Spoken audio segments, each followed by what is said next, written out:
Assalamualaikum warahmatullahi wabarakatuh. Kembali lagi bersama saya Putri Ramadanti dari kelas manajemen 21A. Kali ini di sini saya akan membahas materi di bab 12. Materi di bab 12 kali ini yaitu tentang balance scorecard. Yang pertama yaitu tentang definisi, konsep, dan perspektif balance scorecard. Balance scorecard ini yaitu metode pengukuran hasil kerja yang digunakan perusahaan atau biasa disebut dengan strategi manajemen. Balance scorecard ini digunakan untuk memperbaiki sistem pengukuran kinerja eksekutif. Dengan balance scorecard, perusahaan jadi lebih tahu sejauh mana pergerakan dan perkembangan yang telah dicapai. Dengan adanya balance scorecard, sangat membantu perusahaan untuk memberikan pandangan menyeluruh mengenai kinerja perusahaan. Agar kinerja lebih efektif dan efisien, dibutuhkan sebuah informasi akurat yang mewakili sistem kerja yang dilakukan. Lalu kemudian di sini juga ada fungsi balance scorecard. Pada awalnya, balance scorecard hanya digunakan untuk memperbaiki sistem pengukuran keuangan. Kemudian meluas dan digunakan untuk mengukur 4 perspektif, yaitu keuangan, pelanggan, proses bisnis internal, serta pembelajaran dan pertumbuhan. Selain itu, balance scorecard memiliki fungsi sebagai berikut. Yang pertama, sebagai alat ukur perusahaan apakah visi dan misi yang dianut telah dicapai.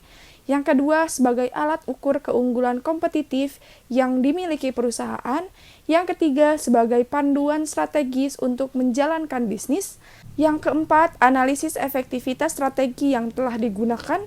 Yang kelima, memberikan gambaran kepada perusahaan terkait SWOT yang dimiliki. Yang keenam, sebagai alat key performance indikator perusahaan.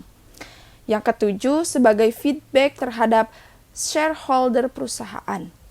Balance scorecard ini bisa dikatakan sebagai alat ukur yang paling sederhana dalam perusahaan sehingga banyak kelemahan-kelemahannya. Salah satu kelemahannya adalah informasi yang disajikan terbatas dan kurang akurasi, sehingga tidak bisa melihat faktor-faktor lain yang bisa mempengaruhi performa perusahaan. Dan di sini juga ada 4 perspektif balance scorecard. Yang pertama yaitu perspektif keuangan atau financial perspektif. Dalam balance scorecard, perspektif keuangan merupakan perspektif yang tidak bisa diabaikan. Pengukuran kinerja keuangan menunjukkan apakah perencanaan, implementasi, dan pelaksanaan serta strategi memberikan perbaikan mendasar. Balance scorecard dapat menjelaskan lebih lanjut tentang pencapaian visi yang berperan di dalam mewujudkan pertumbuhan kekayaannya sebagai berikut. Yang pertama yaitu peningkatan kepuasan customer melalui peningkatan revenue.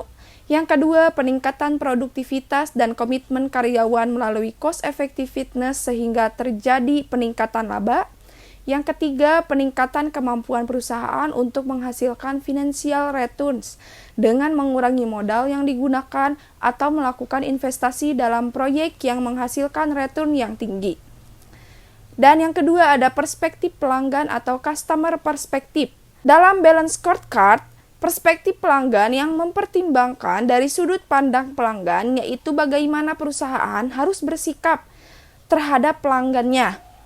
Menurut Rudianto, tahun 2013, halaman 241, dalam perspektif pelanggan balance scorecard, para manajer mengidentifikasi pelanggan dan segmen pasar di mana unit bisnis tersebut akan bersaing dan berbagai ukuran kinerja unit bisnis dalam sasarannya. Dalam perspektif pelanggan, perusahaan perlu terlebih dahulu menentukan segmen pasar dan pelanggan yang menjadi target. Selanjutnya, manajer harus menentukan alat ukur yang terbaik untuk mengukur kinerja dan tiap unit operasi dalam upaya mencapai target finansial. Tolak ukur pelanggan dibedakan dalam 2 kelompok, yaitu Core Measurement Group atau kelompok inti dan Customer Value Proposition atau kelompok penunjang. Kelompok inti atau core measurement terdiri dari pangsa pasar atau market share, tingkat perolehan pelanggan baru atau customer acquisition, kemampuan perusahaan mempertahankan para pelanggan lama atau customer retention, tingkat kepuasan pelanggan atau customer satisfaction, tingkat profitabilitas pelanggan atau customer profitability. Dan di sini sedangkan kelompok penunjang ini dibagi menjadi 3 kelompok. Yang pertama yaitu atribut-atribut produk atau harga, mutu, fungsi. Yang kedua hubungan dengan pelanggan. Dan yang terakhir ketiga citra dan reputasi. Dan yang ketiga yaitu perspektif proses bisnis internal atau internal business perspective. Menurut Husna tahun 2017, perspektif proses bisnis internal ini menuntut manajer dalam mengidentifikasi berbagai proses internal yang sangat penting untuk mencapai tujuan pelanggan dan tujuan finansial perusahaan. Secara umum, terbagi menjadi 3 prinsip dalam perspektif proses bisnis internal, yaitu yang pertama ada proses inovasi. Proses inovasi ini adalah bagian terpenting dalam keseluruhan proses produksi. Dalam proses inovasi itu sendiri terdiri atas 2 komponen, yaitu identifikasi keinginan pelanggan dan melakukan proses perancangan produk yang sesuai dengan keinginan pelanggan. Yang kedua yaitu proses operasi. Proses operasi ini adalah aktivitas yang dilakukan perusahaan. Proses operasi ini dilihat dari perencanaan, pembentukan bahan mentah hingga menjadi produk jadi, proses marketing hingga proses transaksi antara perusahaan dan pembeli. Yang ketiga yaitu pelayanan purna jual. Layanan purna jual ini merupakan layanan yang diberikan oleh perusahaan atau bisnis kepada konsumen sebagai jaminan mutu produk yang telah dibeli oleh konsumen. Banyak bentuk layanan purna jual, misalnya layanan konsultasi, perbaikan, perawatan, hingga garansi. Dan yang terakhir ada perspektif pembelajaran dan pertumbuhan atau learning and growth perspective. Perspektif ini lebih menekankan pada sumber daya manusia dalam perusahaan dengan mengadakan pelatihan bagi karyawannya, peningkatan kemampuan sistem informasi, dan membuat prosedur yang baik serta perbaikan rutinitas pekerjaan. Perspektif ini menyediakan infrastruktur bagi tercapainya ketiga perspektif sebelumnya serta untuk menghasilkan pertumbuhan dan perbaikan jangka panjang.